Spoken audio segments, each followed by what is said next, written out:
we'll get a word with David after this race concludes.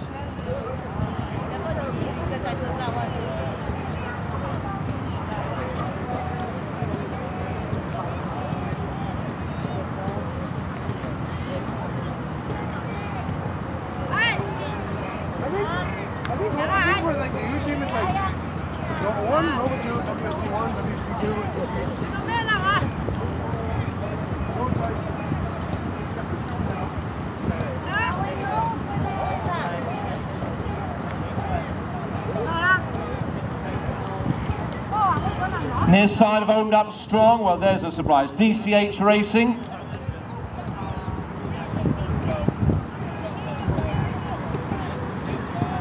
Two teams advance to the final. Stingrays in the centre and Fierce Dragons on the far side. These boats are quite close, actually.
Okay, we had some technical problems there, but we can confirm that DCH qualified with a 2:25.86 and with 2:30.78. The Stingrays in second place. We'll see them in the final.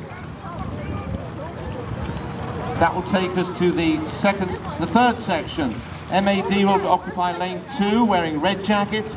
Dragonflies will be in lane 3 in blue. Goldman Sachs will wear yellow in lane 4. The New York Wall Street Dragons will take lane 5 wearing a red jacket.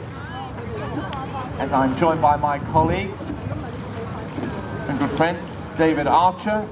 David, life on the far side. How is it this morning? A little cooler today, perhaps? Like 20 degrees? Yeah, but it's terrific, and this is the kind of weather that the Dragons bring, and it's not a bad day for racing here in the 19th Annual Hong Kong Dragon Boat Festival in New York. I want to thank the 154 teams for turning out this year, and don't forget the team dinner is next Friday at Jin Fong in Chinatown. You want to check in with the command center and get your tickets for the team dinner. It's always a lot of fun. And of course, after the racing at about 5:30 this evening on the main stage, we will be having some of the award ceremonies for the teams that win and are away and have to pick up their awards. So make sure you pick up your team dinner tickets, and if you're a winner today, check in with the command center on the dock and find out who's going to be getting their awards on stage. And of course, right now on the main stage on the land side, the Chinese Music Ensemble of New York, the largest, oldest, most traditional Chinese music ensemble in the country, and a lot of wonderful performances happening throughout the day. And of course, we couldn't do this event every year, this free annual multicultural event, without our sponsors. Just want to give a couple of shout outs, of course, to the Hong Kong Economic and Trade Office in New York, Monica Chen and her fabulous staff. They're competing, they're here, they're on the land side. Drop by and say hello to them. HSBC, also, of course, very competitive, major sponsor. We want to thank them. And again, stop by all of our sponsors. Check out what they're doing for products and services. A lot of gifts, a lot of tchotchkes, a lot of things that you can gather on the land side. And of course, we have a fabulous food court this year with lots of excellent food. And one of my favorite things, MetLife, Bianca Tran and the folks over there at MetLife have this wonderful cutout of Snoopy and the gang from Peanuts paddling a dragon boat, and you can go over there and get your picture taken and download it. So we want to thank them very much. And if you're looking for some food, you can also drop into the TMI Chef Juan booth. They're cooking up some fabulous dumplings and donating the proceeds to Gouverneur and Downtown Hospital. So check out what's going on the land side. Don't forget to get your team tickets. And thank you all.